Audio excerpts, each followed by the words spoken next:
already executable. Even economy or ahead economy? If you're equal, it's still Even. tough for the Yuzong to get closer to that's Brody. crazy. So exactly, with that now behind our backs, I don't know if that's still true or not. We'll have to see in game, but yeah, the Quad is definitely still a safer pick. I'll have to agree with that with the Purify or the Sprint or even the Flicker. We've seen so many variants of this Quad, even with the different emblems, QC or Brave Smite if you really need additional sustain.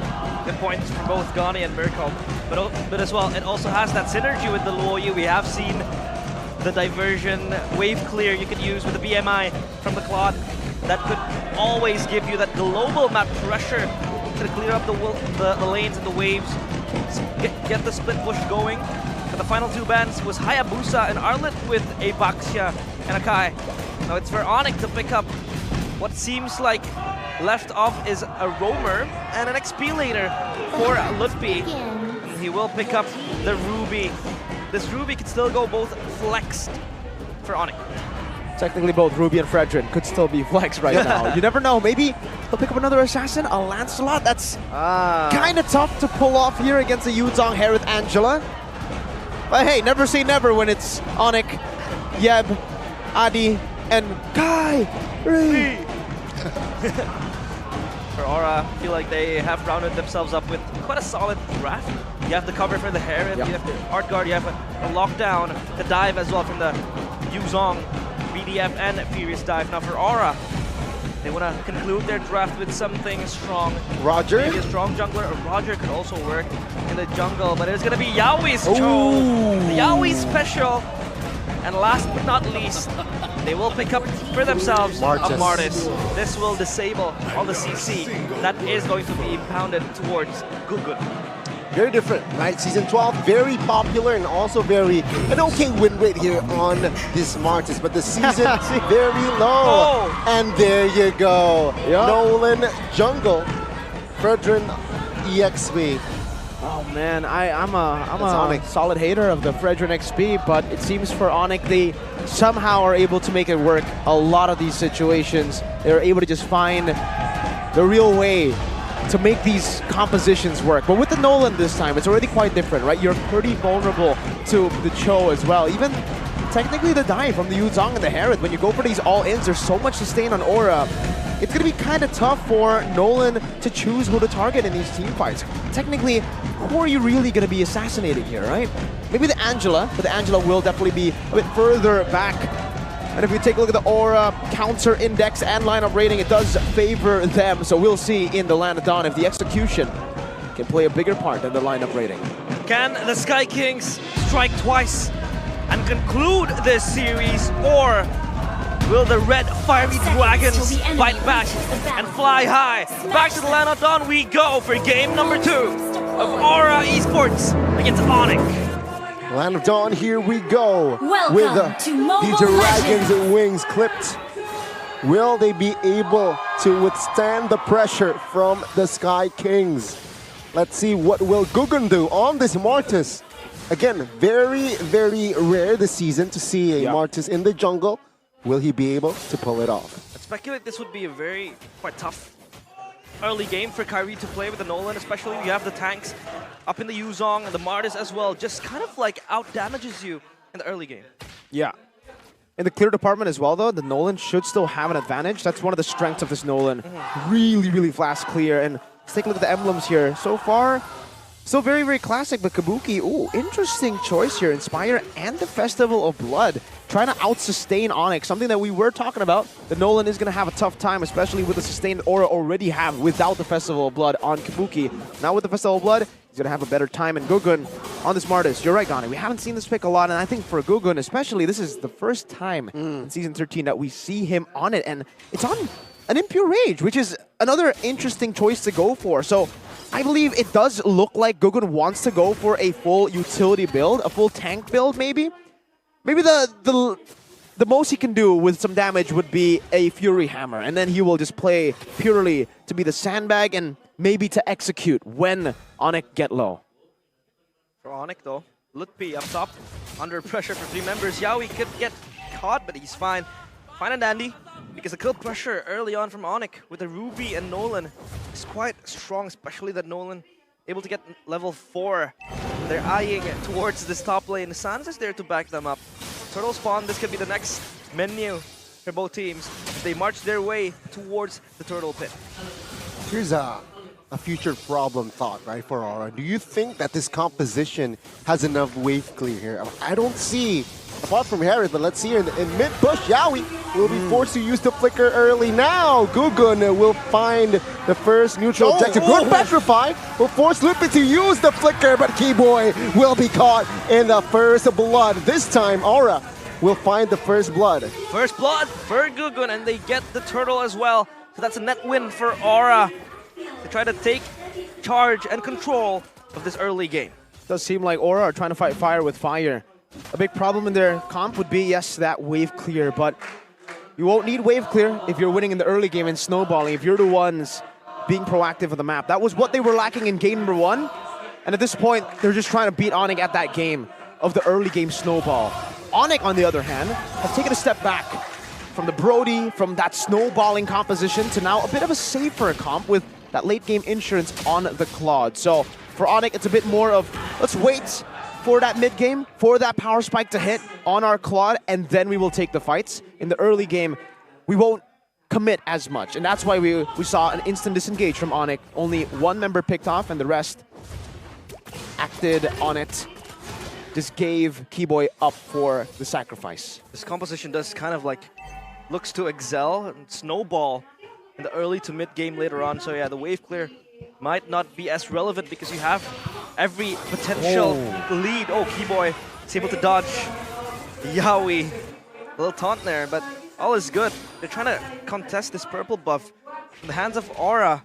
And now how does Fredrin approach this? But a kick from Keyboy towards Keyboy. It was deflected earlier, but Keyboy, with his dexterity, was able to find the flicker and out of that sticky situation. There's a lot of confidence from Keyboy in the series, especially in the first game. Now to the second game, he's been able to just maneuver so freely around the map. Very different approach here. CW actually with the first item, Corrosion Scythe. Knows that he won't be in the lane too much. He actually wants to participate in these team fights, knowing that the Corrosion Scythe build basically is for the additional utility in the early game. Let's see how CW takes this, because there's no lane swap for now. They want to go for it. We have Dragon already committed. Oh, Gugun will secure the second neutral objective. Oh, good Petrify on towards Kyrie. The damage will come through. 1 HP run with the lifesteal secures it. And now our Aura, they are looking for more potentially here in the bottom side of the map. Shaman 4 is invested, but it seems like Onic, they will not commit more here. They will just back away. Aura, still looking for potential angle with Gugun. Also in the vicinity, 3v2, 4v2, potentially with the diversion play to Onic. Looking for backup with Sans now, joining the fray. But it seems like Aura, they just want the turret. Wow. Yawi's able to look for the proactive plays and the pressure as well, just him shadowing his carries, trying to just let them shove in the wave and get the tower, or the turret rather. It's able to just bait out the players of Onic and their diversion, Sans especially. Yeah, another win for Aura because they got the turtle and a kill. They traded a turret as well, good conversion, but Onic still were able to find ways to nullify the early snowball from being a big one, right? It's still just a 1,000 gold lead. This can build up again for Aura if they continuously just look for these fights, and if Yawi is able to find those big picks again. But if Onic stay at this kind of stalemate, with it only being a 1k gold lead, it's going to be super, super valuable for Onic. Again, their power spikes are going to hit a bit later, and Aura, that threat that Gani mentioned in the later stage where their wave clear isn't too good, will come back to bite them if they don't get this big lead fast. I feel like Onic is so good at trying to just keep up and stabilize this lead. Aran in the bush. He's spotted out. They could engage on him. Whoa! Smells Aran. He smells a dragon. Now he is flying with the Black Dragon form, placing Duet invested. With the help of Yawi. Black Dragon as well. Now CW will be the first one to fall alongside Kyrie. Good recovery as Keyboy will fall as well. Good comeback here by Aura. They are not messing around in the second game. Aran is the embodiment of the dragon. 2 dragons, 3 dragons even, letting Aran win that fight and prolong it for a backup to come. Goosebumps 1v4. Aran won it with the help of the Angela. Wow, man, don't give this guy the Charisma. Give him damage dealers, man. Give him playmaking heroes. Because my goodness, what was that? Wow. He was able to just kind of survive that little gank, that little skirmish, that little pickoff that Onic was looking towards him. The diversion play was there. He was trapped in no man's land. And the hard guard, though, we gotta give props to YesKill as well for saving Aran in that scenario. But the backup from Aura was also too good. CW can be stuck here. Oh no, we have Dragon committed now with the cover of Keyboy. Look, P and Sans with the teleportation. But it seems like another structure in the top side will fall. Onic has no anti-region. That's why Yudzong and Angela just wreaks havoc against against Onic's composition as of now. Yeah, I mean, only the Fredrin has it down in his ice now, and Lutpi hasn't been really active around the map. He's been now getting more game time around the map with the help of diversion, but he was actually the one trading on the other side previously, and now it does get very, very tough for Onic. Aura have been able to build up a 2.2k gold lead, and with the consistency of how Yaoi finds these picks, Onic are going to have to work some overtime shifts here to try to work out where Yaoi is, how to go in, because even CW with the Purify, Aura's got those timers down to a T. They timed it really, really well, catching CW up top earlier as well. And if it continues, again, just baiting out these Purifiers will be very, very valuable for Aura, because we were talking about how Claude was the safer pick compared to Brody. If that Purifier is burnt out, he's actually a riskier pick than the Brody, because he doesn't have the early game that Brody does to withstand a lot of these initiations from Aura. This Claude, of course, kind of like high risk, high reward. I mean, it is lower risk compared to the Brody, but then again, like what Mirko explained, the Claude does not really excel when it does not really, reach that power spike it is longing for. Now, Lord is kick-started by Aura. This could lure Onic inside. Keyboy with a conceal. They might go for this. Now, when Forrest committed, look, P. Now you see him, now you don't. No, Keyboy now will be the next target. Flickers is not going to save him much. Aranda will secure the kill. Secures the Mega.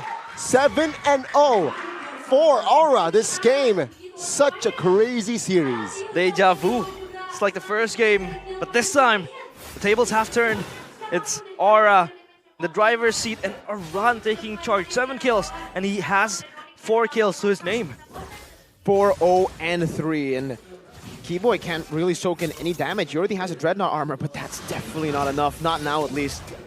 CW is still quite far away, actually. It's quite closer to Golden Staff, but again, it might be too late, because if you take a look at the Harith, Divine Glaive built up. So he chose to go for the Divine Glaive instead of the usual Holy Crystal as the third item. And now, if he gets that Holy Crystal, the Fredrin won't even be able to tank it up. He still has Dominance Ice. Okay, so the Ruby, Keyboy is actually gone for the Athena, so he wants to try to soak in some of that damage from Kabuki, but still, I don't think Kabuki will be targeting him. He'll be looking for the other members, or even just the turrets as of right now. 4.4k gold lead, utilizing the gold lead really well. Aura on it with a good defense, but the more map pressure that Aura have, the less and less that threat of that wave clear will have on Aura, and Aura can just completely control the map with that Cho. It has been very hard for Lutpi to just maneuver in the team fights. I mean, with the Fredrin XP, he's very limited to his options. He's trying to soak up the damage, but the damage from Aura has just been immense. Yaoi looking for another pick. Ooh, cancel. Yeah, this might be a mistake by Yaoi. Onic responds very well. Now Gogun will run for the hills as Onic, they will reclaim the purple. And Onic finally gets the first kill on the board. Oh, diversion play! Instantly adding one to the board again. Aran evaporates. There is damage from Onic when they're ganged up as 4, and Aran does not have the regen with the hard guard. So that is their window frame to just take down this big dragon. And that's the best possible target that Onic could actually hope for. A shutdown. The only guy with a bounty. They get that shutdown. Was that on Sans? No, it was actually on Keyboy. So, the shutdown was great. The target was great. But the fact that Keyboy got the gold, it makes it not as worth it. Still, Very valuable, though, for Onic because they are able to withstand this early to mid onslaught from Aura. But yeah, Aura needs to be a little bit more clinical when it comes to those initiations, when it comes to those pickoffs, because one small mistake could lead up to a lot of mistakes. Knowing that the Luo Yi can put on crazy flanks around the map. Yaoi constantly looking for the pickoffs, but sometimes it just bites him from the back because Onic is just more than prepared. I mean, there were a lot of disengages from them, and then they would turn the tides around and just re-engage back towards Yaoi. So Yaoi needs to be careful on which pickoffs he wanna look for, because sure, sometimes he can fly from behind, he can look for the important pickoffs, maybe towards CW, but then CW might step too far. He's fine, all good, because he has the BMI now.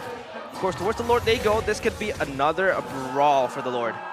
Yeah, it seems like Onic, they will have the arsenal to contest this enhanced Lord. Top side still in favor of Aura, though. And Onic, they will take their time as well to find the right angle to set up. And CW has already hit his power spike now. He already has the 3 items, the Golden Staff, the DHS, and the Corrosion. And he's just finished that Melphic Roar. Meanwhile, for Kabuki, another big power spike for him too as he finished up the Holy Crystal. 4th item in his arsenal with the Divine Glaive already built up. Onic will have to be very, very careful as to how they initiate. Because if Yaoi catches them, Kabuki will delete him. See, it seems like topside CW will be sent, but Lutpi, the first one to fall now. Keyboy looking for a position. Gugun secures the Lord. Let's take a look at CW now with the BMI back. Will not be able to find anyone. It's a 1-4. No, it's a 2-4-0 for Aura. Onic sent CW up top with the diversion and the BMI to come back because he was trying to split push. He was trying to get the side lanes going, but the fight was just engaged by Aura, so there was no damage from Onic to try to withstand that front line from Aura. So Onic again conceding the Lord, conceding the kills towards Lutpi. Again, well played by Yaoi, finding the clinical initiation, knowing that Harith has hit his power spike, not just the Divine Glaive, also the Holy Crystal to delete anyone. So he can choose whoever he wants. Meanwhile, hold up. That's a Nolan sent to the back by the diversion. Oh, again, this is a tough spot to be in for the Nolan too, though, because if he chooses Kabuki, I don't think he can assassinate him. Can he assassinate Iran? I don't think so. A lot commit on towards Iran, that's for sure. And Onic, this is why I feel like Onic, they will feel okay-ish during defense. They have a very good high ground. They have Claude, they have Luo Yi that can definitely just clear wave fast. But at least they're using this diversion to its maximum. I mean, they're looking for flying angles. They're sending CW up top to split push. So at least they're trying to alleviate extra pressure by Aura. But again, Yaoi is just so confident moving forward. Well, Yaoi might be a mistake. Face checking into a 4 Onic members now. Diversion towards the middle. Oh my god! Kabuki with the flicker! Oh! The collapse by Onic! Now hard guard popped as well, but Kyrie will not survive the fight. Kabuki! Onic looking to reposition. No immortality for Keyboard Lutpi. Taken down as well as Iran, the dragon, collects the double. Saving Private Kabuki. He gets jumped on, he gets engaged upon, but the hard guard was so clutch, and Kabuki now leads the charge towards the crystal. We might see a game 3, ladies and gentlemen. Aura, they did it in leg 1, they might do it again in leg 2. Sans and CW looking to clear, waiting for Kyrie and Keyboy. 12 seconds, will it be enough? Aura looking to jump on towards Sans, flickers away. CW with a blazing duet will not be able to defend as Aura. The Red Dragons force a game 3. The Red Dragons take flight. They're able to burst their fire again. And the Sky Kings humbled. They have to get ready for game number 3.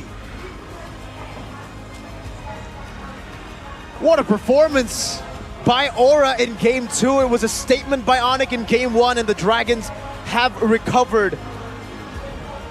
Onic took the 4v5, and it's so poetic how in this game, every time